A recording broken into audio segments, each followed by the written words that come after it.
Ouvrons notre Bible au livre de Lévitique 16. Lévitique 16. Jour d'expiation. Jour d'expiation. Lévitique 16, versets 1 à 14. Le grand jour de l'expiation. Versets 1 à 5. Même le grand prêtre, le prêtre sacrificateur, ne pouvait entrer dans le lieu saint, le saint des saints, comme il voulait. Alors les instructions de départ sont de préparer Aaron à entrer dans ce lieu sacré, comme nous le voyons dans Exode 28 et Exode 39. Avant qu'il puisse entrer dans la présence de Yahweh, Aaron devait faire une offrande pour le péché, pour lui-même et pour sa famille, ainsi qu'un holocauste. Il passerait ainsi par un processus élaboré de baignade et d'habillement pour illustrer le contraste entre la pureté de Yahweh et le péché humain. Versets 6 à 19, les deux chèvres, les deux boucs qu'Aaron apporte au nom du peuple servent un but spécial. L'une sera l'offrande sacrificielle pour le peuple, l'autre sera le sacrifice pour l'expiation, en prenant symboliquement le péché du peuple et en étant renvoyé au loin.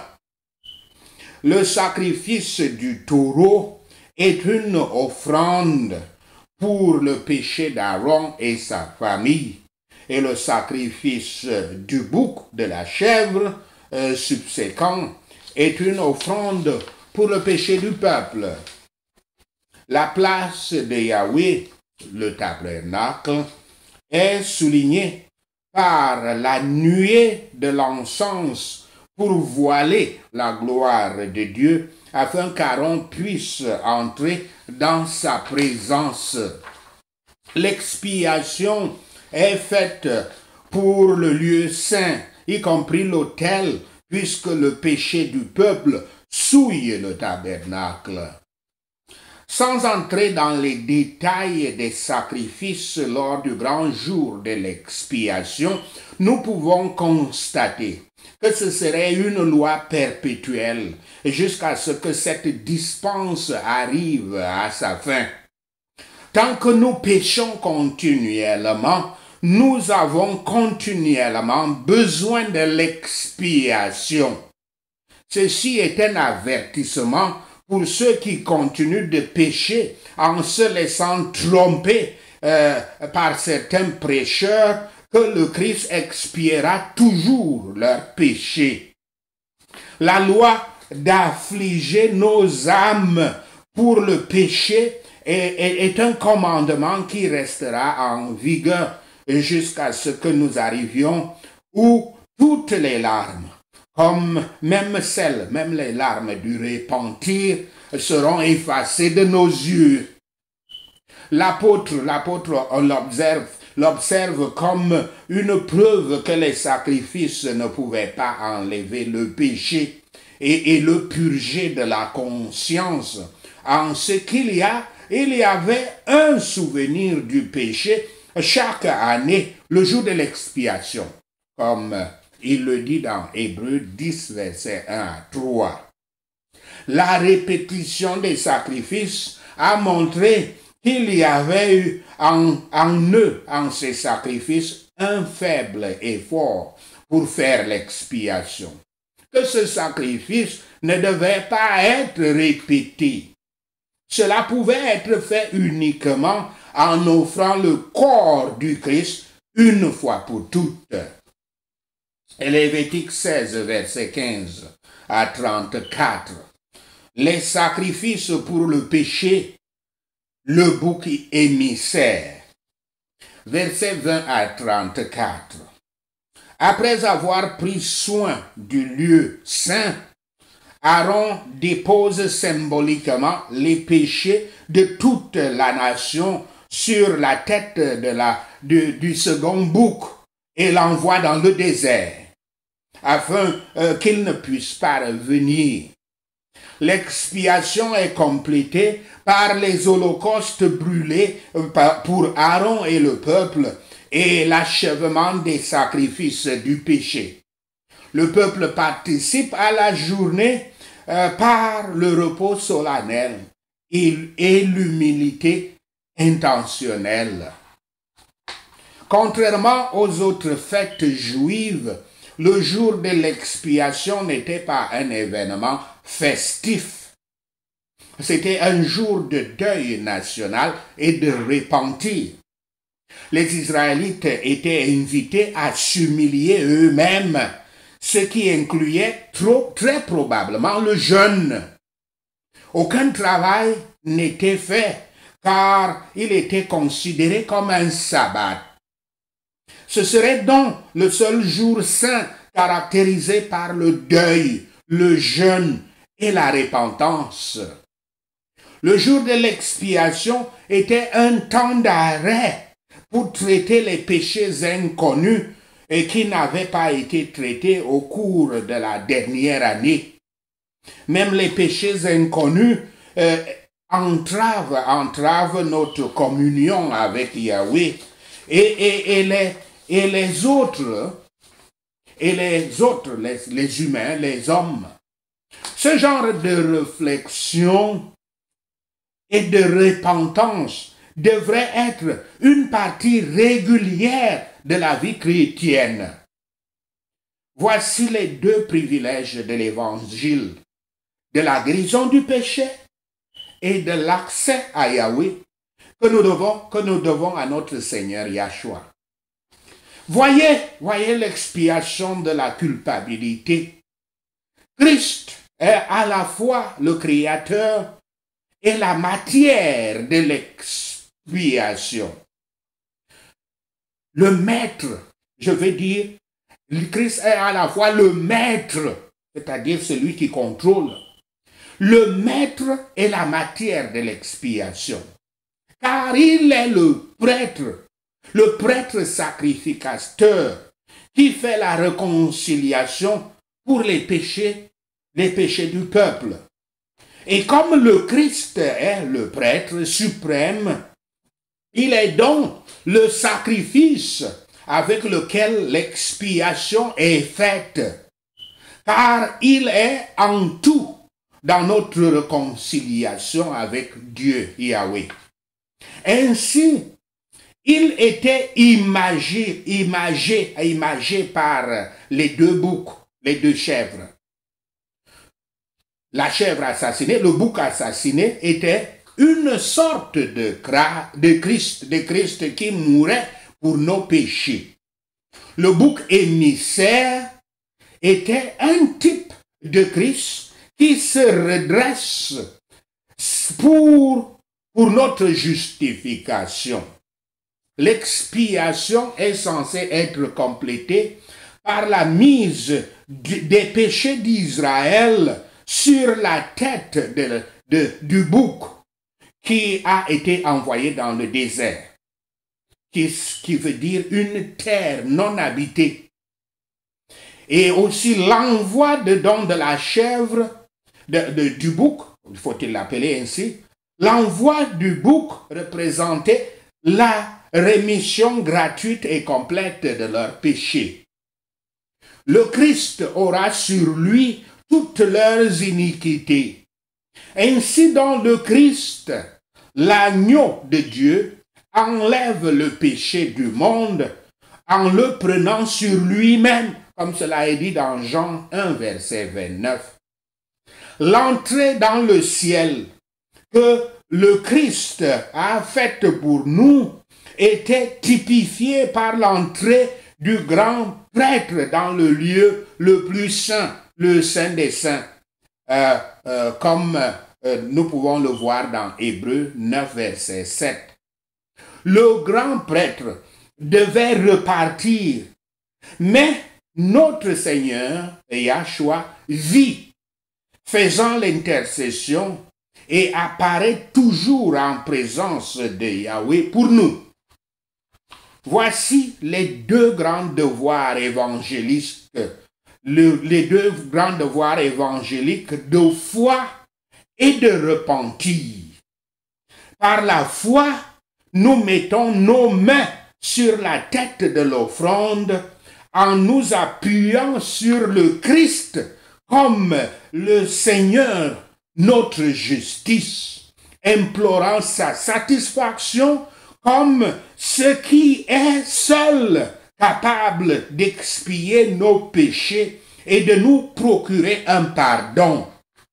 Par la repentance, nous affligeons nos âmes, non seulement en jeûnant pendant un temps pour des délices, en gênant des délices du corps, mais en souffrant intérieurement pour le péché et en vivant une vie de déni de soi. Nous assurons ainsi que si nous confessons nos péchés, Yahweh est fidèle et juste pour nous pardonner nos péchés et pour nous purifier de toute injustice. Permettez-moi de souligner cela, car il existe beaucoup de doctrines hérétiques là-dehors qui enseignent que le Christ a pris les péchés du monde et il suffit de dire que vous donnez votre vie à Christ et immédiatement vos péchés sont enlevés et seront toujours enlevés. Voici ce que dit le verset 21 au sujet des péchés. Je cite le verset 21 de ce chapitre, Lévitique 16, verset 21. Je cite, « Aaron posera ses deux mains sur la tête du bouc vivant et confessera sur lui toutes les iniquités des enfants d'Israël et toutes les transgressions par lesquelles ils ont péché. Il les mettra sur la tête du bouc, puis il le chassera dans le désert, à l'aide d'un homme qui aura cette charge. » Fin de citation. Dans ce bouc, il y a une véritable image de Yahshua Christ qui porte les péchés du peuple d'Israël, comme cela est dit dans Ésaïe 53, verset 9.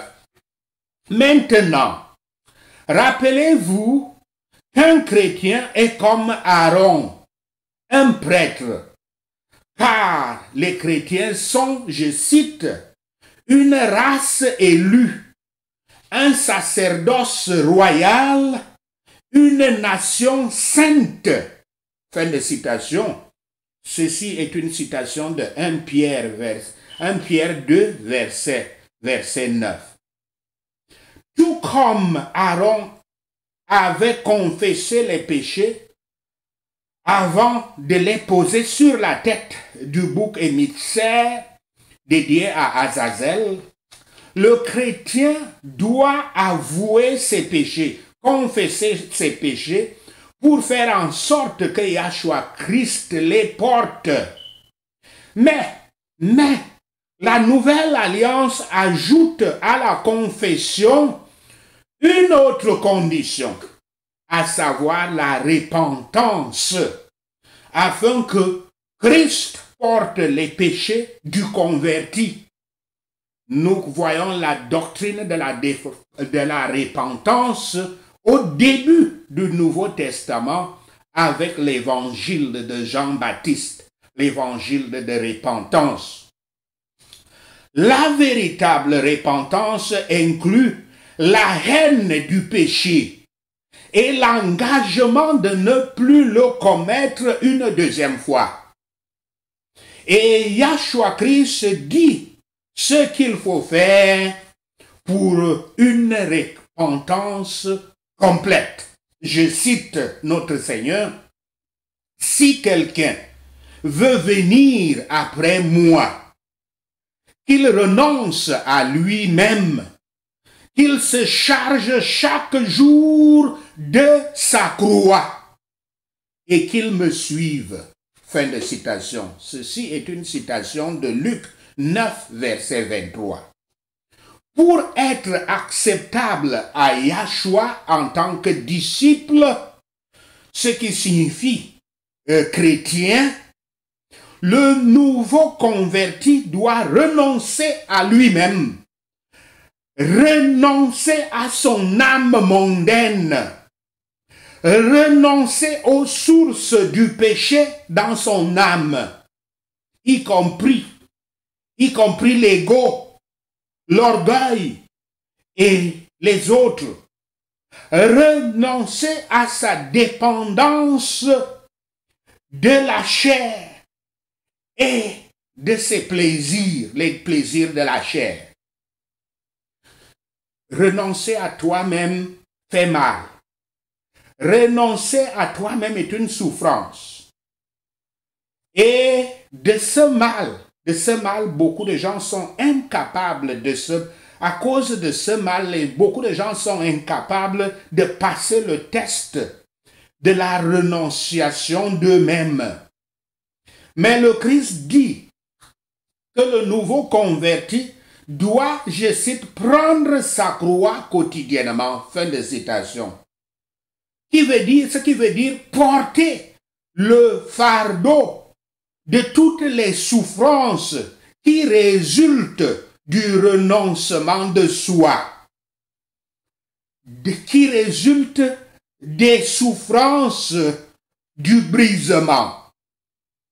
Car ce n'est que lorsque le nouveau converti passe le test de la repentance qui est effectivement pratiqué par le brisement consistant à renoncer à soi-même et à porter sa croix, que le nouveau converti peut être acceptable à Yahshua Christ et que Yahshua Christ peut porter le fardeau des péchés du nouveau converti. Christ réserve son expiation des péchés aux croyants qui passent son épreuve du brisement, qui inclut le repentir, l'auto-renoncement et le port de la croix. N'écoutez jamais les faux prédicateurs qui vous vendent un christianisme moins cher en vous disant que en vous disant ce que vous voulez entendre, notamment que vous n'avez aucun effort à faire, sinon de dire de vos lèvres que vous donnez votre vie au Christ et que le Seigneur porterait tout simplement vos péchés après l'avoir dit. C'est un mensonge qui vous est dit pour vous convaincre de rester dans leurs églises et de continuer de payer les dîmes et les offrandes qui rendent riches leurs dirigeants et leurs ministres. La vérité est qu'il n'y a pas de christianisme moins cher. Pour devenir chrétien, vous devez faire des sacrifices, en particulier le sacrifice pénible de votre âme mondaine. Par l'expiation, les chrétiens obtiennent la paix pour leurs âmes et toutes les libertés glorieuses des enfants de Yahweh. Pécheurs, je m'adresse à vous, pécheurs. Sacrifiez votre âme mondaine pour le Christ. Faites appliquer le sang du Christ sur votre âme. Sinon, vous ne pourrez jamais regarder Yahweh en face avec un quelconque réconfort ou une quelconque acceptation. Prenez ce sang du Christ, appliquez-le par la foi et voyez comment ce sang du Christ expie vos péchés avec Dieu. Sachez cela et l'Éternel Yahweh vous bénira. Amen. Alléluia. Prenons ces points de prière. Yahshua est le sacrifice expiatoire pour nos péchés. Et non seulement pour les nôtres, mais aussi pour les péchés du monde entier. Merci Seigneur. Au nom de Yahshua le Messie, nous prions. Christ est mort pour nos péchés. Il a été enterré et il a ressuscité le 3e jour. Merci Seigneur. Au nom de Yahshua le Messie, nous prions. Tout péché est le résultat du plan maléfique de Satan d'amener les gens à vivre et à agir indépendamment de Yahweh. Merci Seigneur. Au nom de Yahshua le Messie, nous prions. Le diable a péché depuis le commencement. Merci Seigneur. Au nom de Yahshua le Messie, nous prions. Puisqu'il est le Dieu, puisque le diable Satan est le Dieu de ce monde, il a dominé le système mondial. Merci Seigneur. Au nom de Yahshua le Messie, nous prions. Tous ceux qui désobéissent à Yahweh sont les enfants de la désobéissance, dans qui Satan travaille. Merci Seigneur. Au nom de Yahshua le Messie, nous prions. Satan est le plus grand obstacle de l'Église, attaquant le serviteur du Seigneur et limitant l'efficacité de la parole de Dieu. Merci Seigneur. Au nom de Yahshua le Messie, nous prions.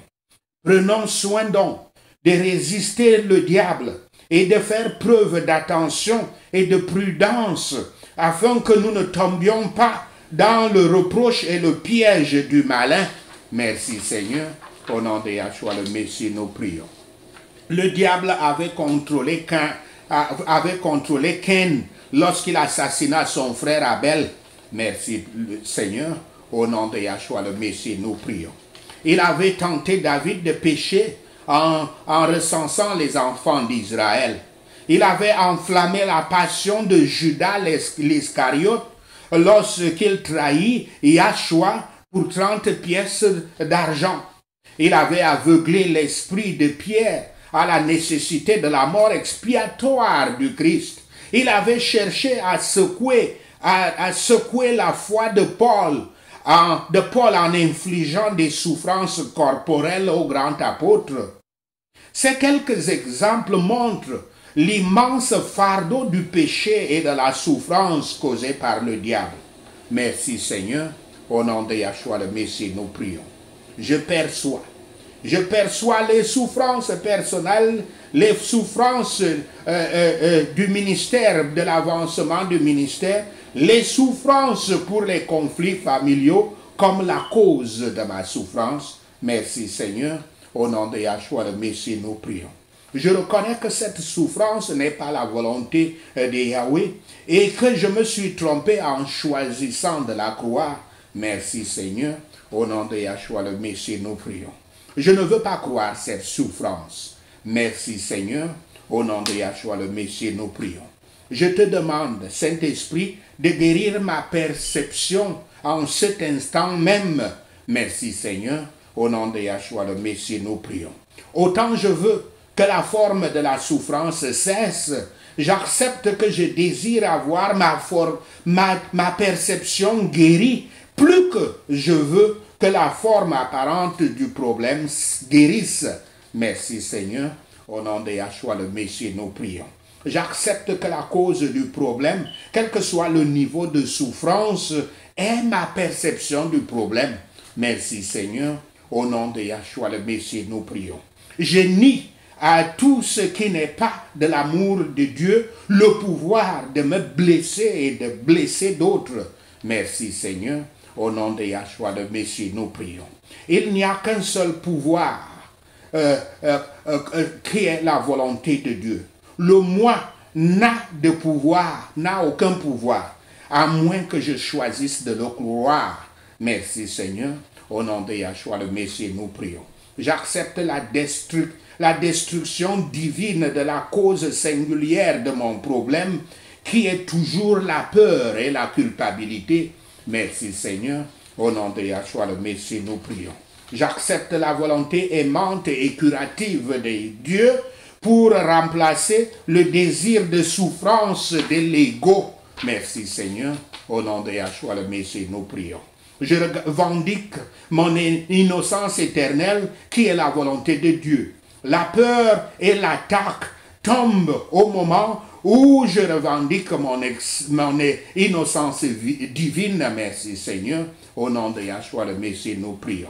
J'accepte les miracles en tant qu'héritage. Merci Seigneur, au nom de Yahshua le Messie, nous prions.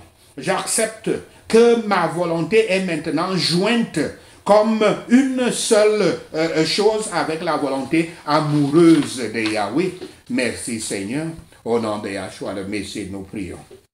Merci Seigneur d'avoir entendu nos prières. Merci Seigneur pour tes réponses à nos prières. Seigneur, nous te rendons gloire, nous t'adorons, nous te louons, nous te glorifions. Au nom de Yahshua le Messie, nous prions. Amen. Alléluia.